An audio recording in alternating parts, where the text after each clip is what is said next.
காசு தானே பழகா. அம்மா இப்பவும் சொல்லறேன் நான் உனக்கு குடுக்கறேன்னா யாரு எப்ப குடுக்கறது?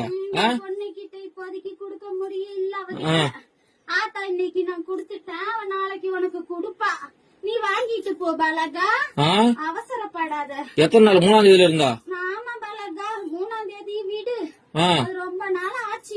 விடு, நீ ஈஸியா சொல்ற. வீட்டுல உட்காந்து விடு, நான் போய் பேச்சு வாங்க பணத்துக்கு. நீ ஏன் பதில் சொல்ற? அம்மா நான் சொல்றேன். சொல்ல பதில். என் பொண்ணுக்கு ஆத்தா நான் குடுத்துட்டேன். என் பொண்ணு கையெல்லாம் உன் கைக்கு வந்ததுக்கு அப்புறம் குடுக்க வேண்டிய இடத்துல குடுத்துக்க பலகா. எப்ப வரும்? என் பொண்ணு கையில இருந்து பணம் எப்ப நீ வாங்குறியோ அப்ப உன் கைக்கு வந்து சேரும். இது பேர் பதிலா? ஆத்தா நான் சொல்றது அதுதானம்மா. என்ன சொல்ற ஆத்தா? அம்மா இன்னைக்கு கொடுத்திருக்க, நாளைக்கு என் பொண்ணு கையால நீ வாங்கிட்டு போ பாலகான்னு சொல்றேன். நாளைக்கு? ஆமா பாலகா. எத்தனை நாளா பாலகா இது? எத்தனை நாளா? இன்னைக்கு தானே சொல்றேன். இத்தனை நாளா எங்க போயிருந்தா? இத்தனை நாளும் அந்த பதில் சொன்னேன். என்ன சொன்னா குடுக்கறேன்னு.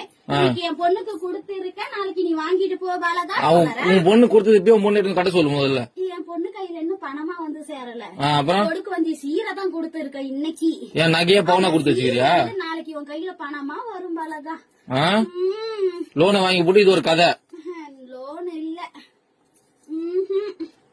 வாங்கின கடனுக்கு தான் எங்க அண்ணனுக்கு நீயே வட்டி கட்டிக்கிட்டு வர.